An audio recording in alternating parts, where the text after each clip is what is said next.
मैं अखिल भारतीय ब्राह्मण समाज की संयोजिका हूँ और व्यास म्यूजिकल ग्रुप की संयोजिका ऑर्गेनाइजर। मेरा प्रश्न आदरणीय संजना सखी जी से है।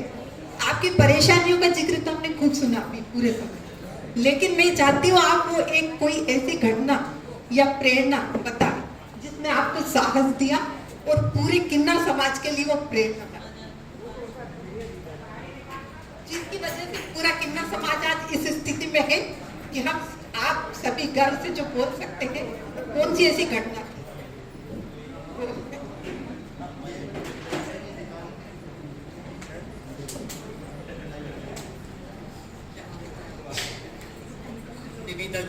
निवेदिता जी, व्यास जी, बहुत अच्छा आपने एक सवाल किया। ये वास्तव में, क्योंकि आज मैं ही क्या, आप जितने भी लोग बैठे हैं, अगर आपके जीवन में आपने जो भी उपलब्धियां प्राप्त की होंगी उसके पीछे कोई ना कोई घटनाक्रम रहा होगा। मेरे भी जीवन में एक घटना घटी थी।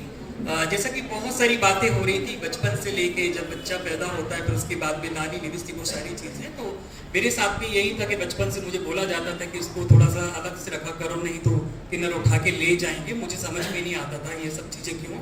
बड़े होते होते वो सारी चीज़ें मुझे लगी कि ऐसे ही। तो कुछ पढ़ाई मेरी घर पे हुई। उसके बाद में जब मेरी 10-12 साल उम्र रही होगी शायद उस समय तक, तो मैं क्योंकि 13-14 साल की उम्र में आने तक अपने किन्नर समाज से जुड़ चुकी थी, लेकिन एक होता है जो चोरी छुपे आना जाना, वो सारी चीज़ें थी। और वही सारी चीज़ जो मेरे घर परिवार में जब पता चली तो बहुत ज़्यादा मुझे प्रताड़ित किया जाने लगा, मानसिक शारीरिक। अब जब तक मेरे फादर थे, मेरे पिताजी थे, तब तक तो ठीक था, लेकिन पिताजी के देहांत के बाद में मेरे साथ स्थिति बिगड़ गई। जब स्थिति बिगड़ी तो वो घटना मेरे लिए बड़ी बहुत ज़्यादा वेदना दर्द भरी थी कि मेरे जो बोलना नहीं चाहिए, लेकिन उस समय शायद मेरी नकारात्मक सोच या मेरी विचारधारा ही, क्योंकि उस समय परिस्थिति ऐसी थी कि स्वभाव ही मेरा था कि भाई मेरे साथ गलत हुआ है तो मैं गलत ही सोचूंगी। तो कुछ ऐसी घटना घटी कि मेरे बड़े वाले भाई ने जब मुझ पर छुरी निकाली और मुझे कहा कि तू हिजड़ा है, छक्का है, तेरे को घर से निकल जा, हम तुझे घर में नहीं रख सकते।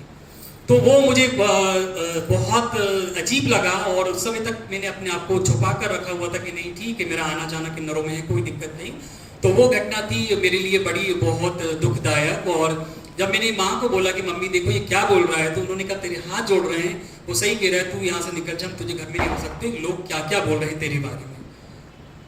वो मेरे लिए मेरे जीवन का सबसे बड़ा एक परिवर्तन वाला समय था जब मुझे घर छोड़ना पड़ा और मैंने गाड़ी उठाई और 2 मिनट के लिए मैं सुसाइड करने के लिए चली गई।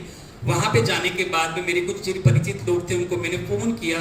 फ़ोन भी शायद उस समय बहुत नया ही था शायद मेरे ख्याल से। तो वो समय हमारा था, ये 2007 की घटना है, 2007-8 के आसपास की। तो जब मैंने अपने परिचित को फ़ोन किया तब उन्होंने मुझे काउंसलिंग की, क्योंकि समझदार थे थोड़ा सा। उन्होंने मुझे बातों में उलझाया और फिर कहा कि नहीं अभी ऐसा कोई कदम मत उठाना। मैंने कहा मेरी गाड़ी खड़ी है यहाँ रेलवे क्रॉसिंग के पास में, बस सुबह मेरी डेड बॉडी घर पहुँचा देना, ऐसा ऐसा।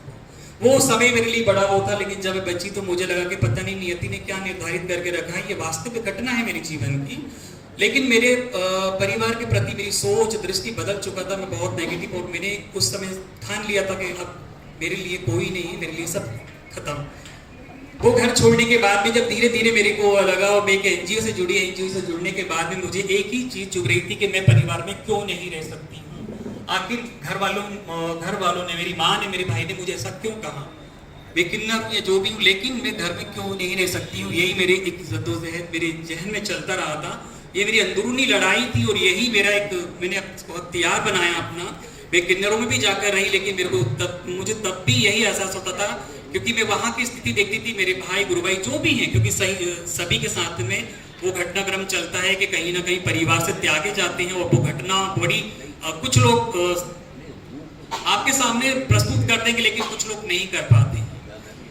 वो घटना ने मेरे जीवन को ऐसा बदल के रखा, ऐसा बदल के रखा मेरा प्रयास। और मैंने अपने लोगों को देखा कि नहीं मुझे कुछ ऐसा करना है कि मेरे जो परिवार के लोग बोल रहे हैं कि भाई तू निकल जा, तेरे बारे में लोग ऐसा ऐसा बोलते हैं। तो मैंने कसम खा ली और स्लोगन ली कि अब मैं कुछ ऐसा करके दिखाऊंगी कि लोग मुझसे मिलने के लिए समय लेंगे। और वास्तव में समय बदला, समय की